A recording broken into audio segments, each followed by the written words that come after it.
রাসূলুল্লাহ সাল্লাল্লাহু আলাইহি সাল্লাম কেবল রমজানের পরে ৬ দিন রোজা রাখার কথা বলেননি। রাসূলুল্লাহ সাল্লাল্লাহু আলাইহি সাল্লাম বলছেন, মান সামা রমাদানা সুম্মা আতবাহু সিত্তান মিন শাওয়ালিন কানা কাসিয়ামিদ দাহর। যে ব্যক্তি রমজানের সলা ও সওম পালন করলো, এরপর শাওয়ালের ৬টি রোজা রেখে তার অনুসরণ করলো, সে যেন সারা বছরই সওম পালন করলো।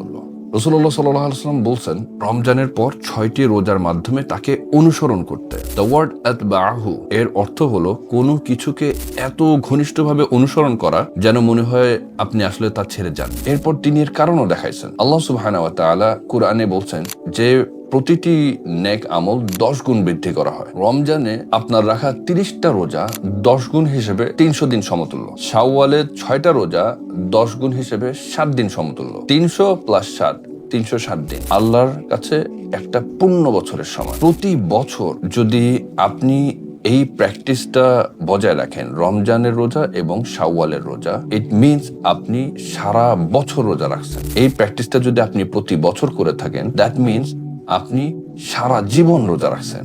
মাত্র 36 দিনের বিনিময়ে পুরো বছরের পুরো জীবনের সওয়াব পাওয়া যায়। এই সুযোগ কিছুতে হাতছাড়া হতে দেবেন না।